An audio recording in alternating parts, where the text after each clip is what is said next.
Dice así la santa palabra de nuestro Dios.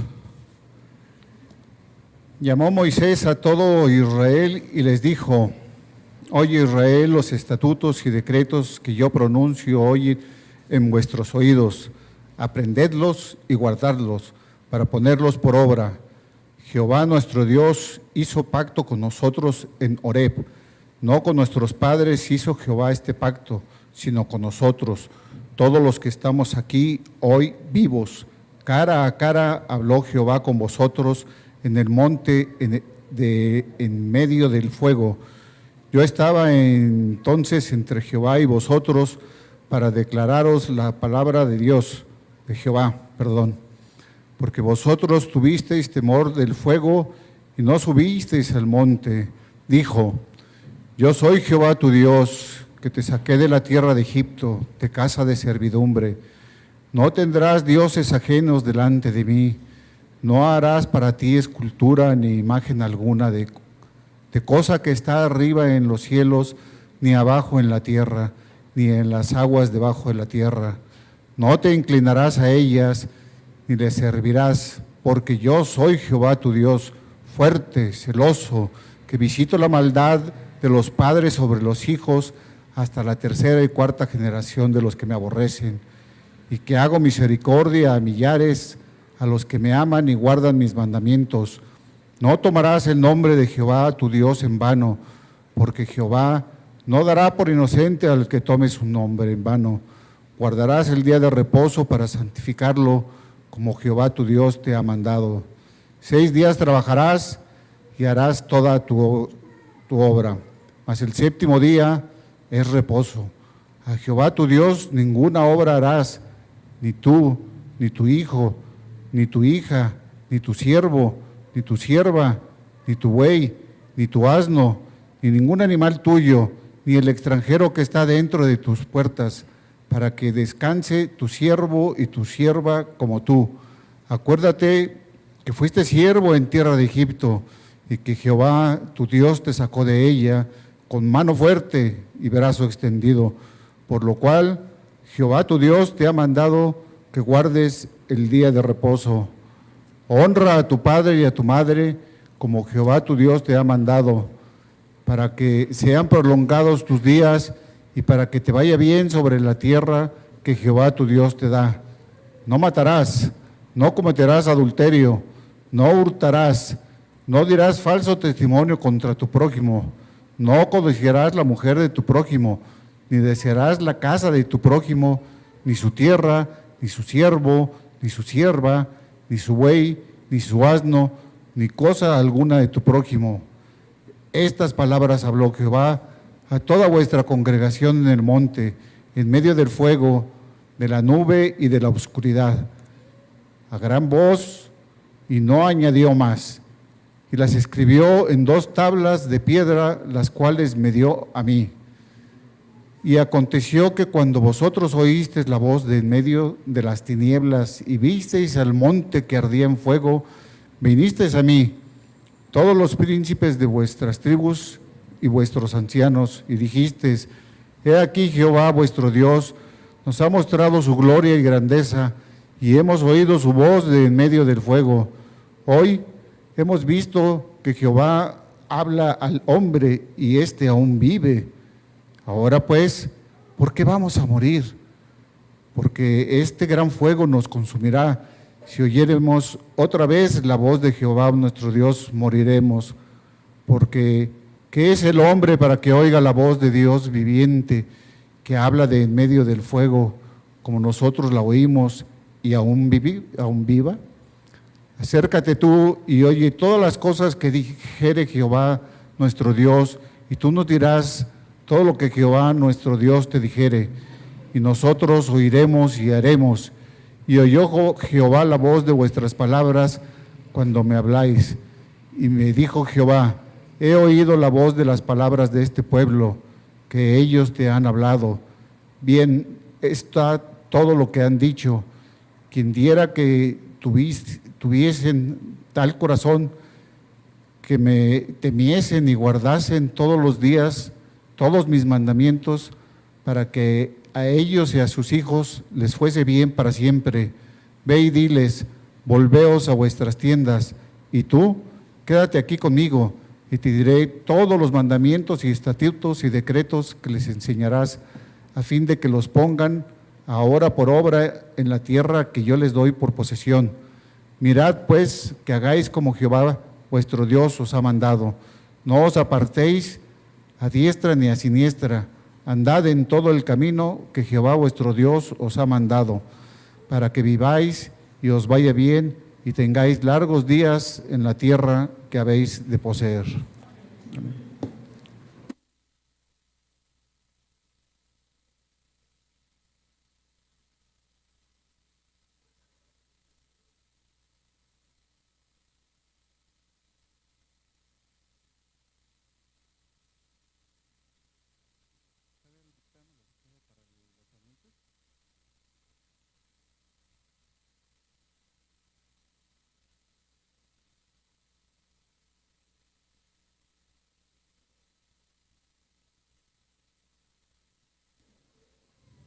Bueno.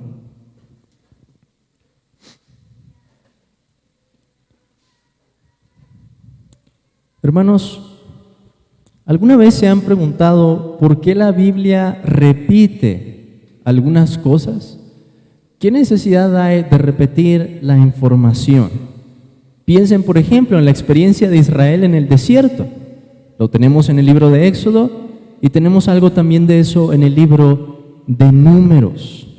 Piensen, por ejemplo, en los libros de Reyes y Crónicas. ¿No es cierto que el libro de Crónicas repite mucho del contenido que encontramos en el libro de Reyes? Es más, hermanos, hay salmos que se repiten textualmente, que aparecen 2 veces en el libro de los Salmos. Lo mismo tenemos en el Nuevo Testamento. Encontramos muchas similitudes, muchas historias parecidas en Mateo, en Marcos y en Lucas, respectivamente. Pues esto es lo que tenemos también esta mañana, una repetición. ¿Una repetición de qué? Deuteronomio capítulo 5 nos presenta los mandamientos de nueva cuenta. ¿Y dónde habíamos visto ya esos mandamientos? Éxodo capítulo 20. Así que lo primero que tenemos que hacer es preguntarnos, ¿qué necesidad hay de que Dios le repitiera al pueblo por medio de Moisés la ley que ya había quedado escrita en las 2 tablas de piedra? Porque estoy seguro, hermanos, que ninguno de nosotros diría que hay alguna palabra de Dios en cualquier parte de la Biblia que haya sido en vano o que sea una repetición innecesaria. Hay un propósito. ¿Cuál es? ¿Cuál es el propósito de esta repetición? En primer lugar, hermanos, podemos decir que Moisés está recapitulando, repitiendo la ley a la generación que entraría en la tierra. ¿Y por qué era importante repetirles la ley? Porque la ley nos dice cuáles iban a ser las condiciones por las que Israel iba a permanecer en esa tierra. Si obedecía esas condiciones, ¿qué es lo que iba a pasar? Iban a permanecer allí. Si no obedecían a esas condiciones, ¿qué es lo que iba a pasar? Vimos algo de eso en Deuteronomio capítulo 4. El Señor da la advertencia de que los iba a esparcir entre los pueblos, los iba a sacar de esa buena tierra que Él les había preparado si no obedecían a esas condiciones. Entonces Moisés está repitiendo esta revelación como diciéndole a esa generación, ¿saben qué? Lo mismo que escucharon nuestros padres en el monte, la generación que estaba antes de ustedes, es lo mismo que tienen que escuchar ustedes hoy. La misma ley, los mismos mandamientos. La generación ha cambiado. Ustedes estaban chicos antes, ahora son adultos, están por pasar a la tierra, pero la ley de Dios sigue siendo la misma. Hay muchas generaciones, pero permanece una sola ley. Y según Moisés nos enseña también aquí, un solo mediador, por la mano del quien se entregó esta ley. Moisés se presenta claramente en el texto como el mediador de este antiguo pacto. Pensemos, hermanos, en primer lugar entonces en algunas funciones de la ley. Y en esto quiero que detengamos más nuestra atención, que esto ocupe nuestra meditación en 10 mandamientos. ¿Qué relación tienen los mandamientos con nosotros al día de hoy? Hay algunas personas que dicen, ninguna, hermano, porque ya no estamos bajo la ley, como dice el apóstol Pablo en Romanos capítulo 6, sino bajo la gracia, y por eso ninguno de esos mandamientos aplica. ¿Qué dirían ustedes de eso, hermanos? Espero que puedan responder diciendo, no, el Nuevo Testamento repite estos mismos mandamientos, por principio, por instrucción, a veces citando también del Antiguo Testamento, o por ejemplo.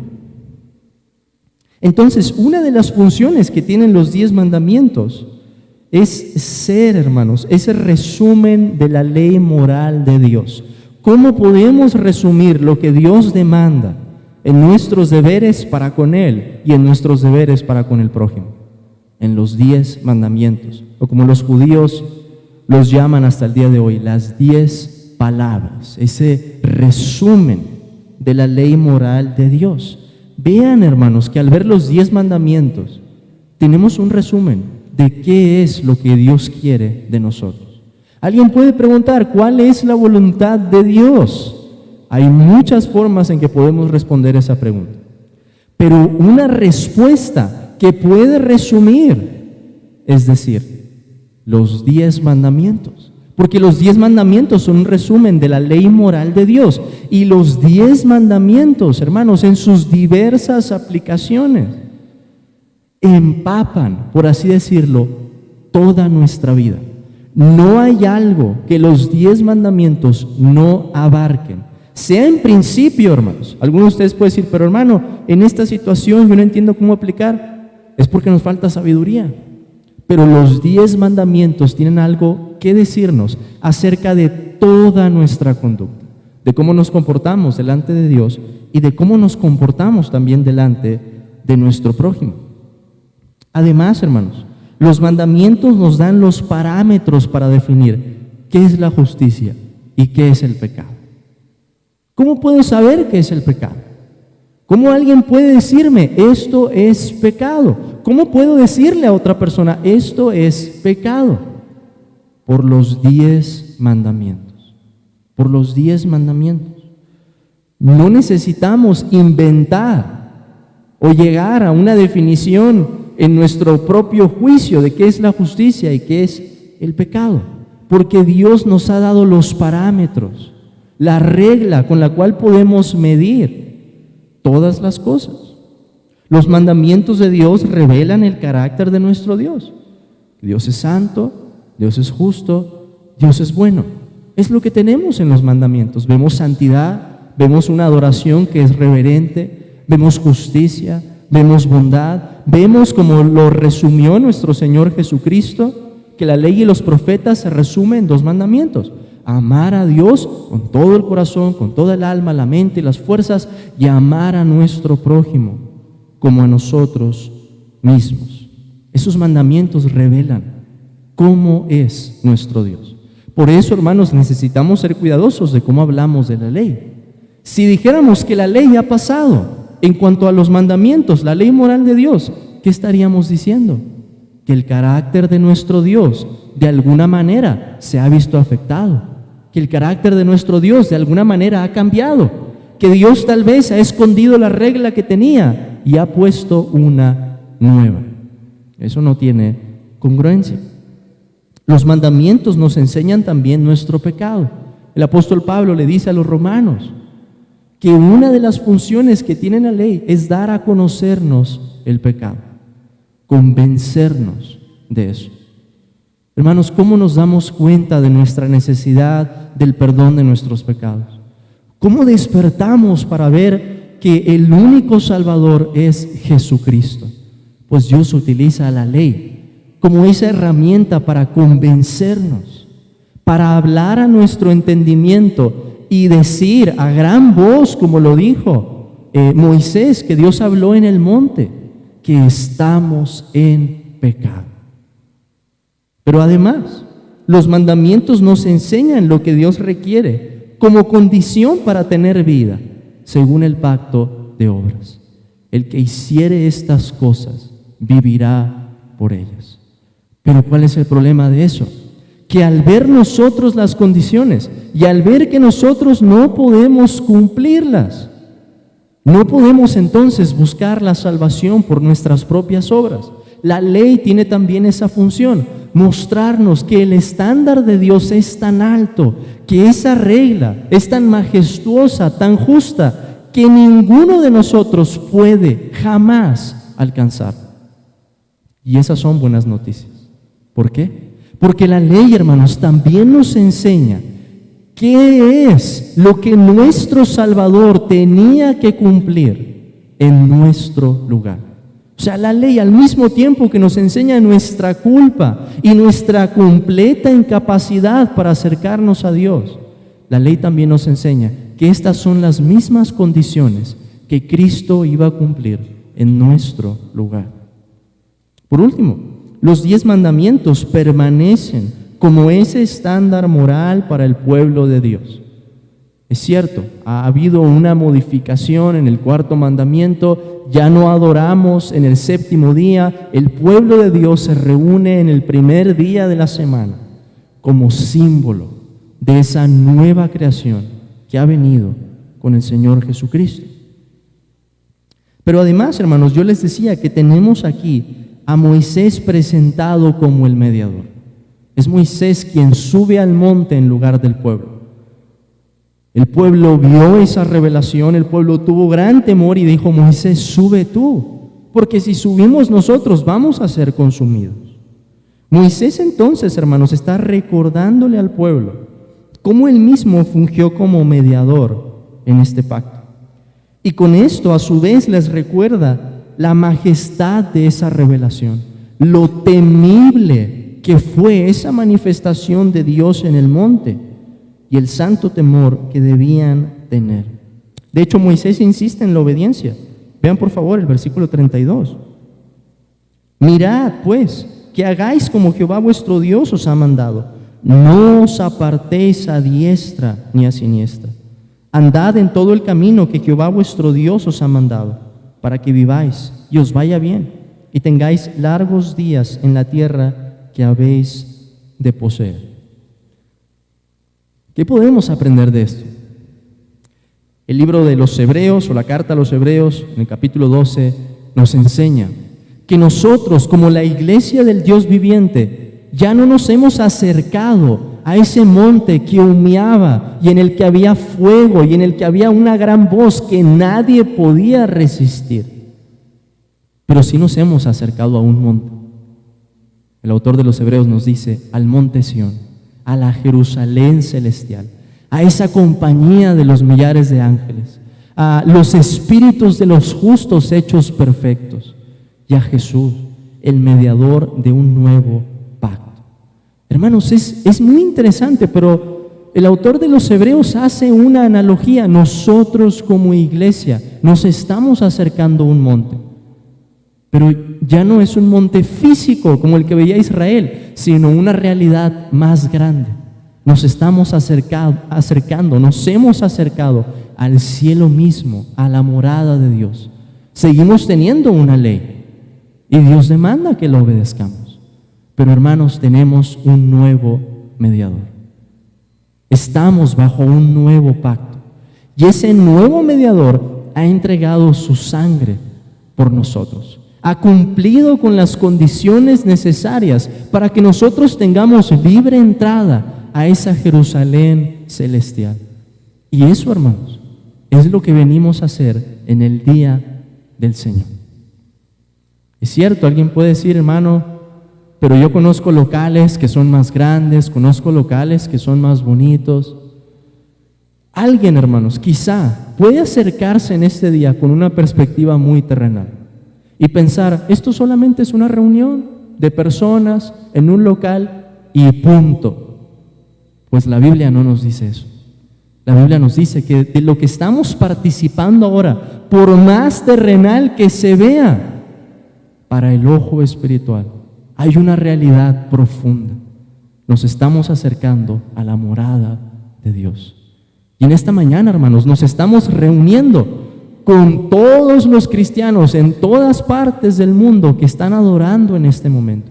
Y no solo con ellos, sino como dice también el autor de la carta a los Hebreos, con aquellos que ya fueron antes de nosotros, que están en la presencia del Señor en este momento, adorándole juntamente con nosotros hoy. Así que, hermanos, animemos nuestros corazones pensando en estas dos cosas. Dios nos ha revelado su voluntad. Dios nos ha mostrado su misericordia al hacer eso. Y al mismo tiempo nos ha dado un nuevo mediador, el mediador de un nuevo pacto, por el cual nos acercamos al cielo mismo para adorar a Dios en esta mañana. Que el Señor nos ayude a ver las cosas, hermanos, de esa manera. Porque esa es la forma en la que Dios nos ha revelado. Porque eso es en lo que consiste la reunión de su iglesia y la vida cristiana. Amén.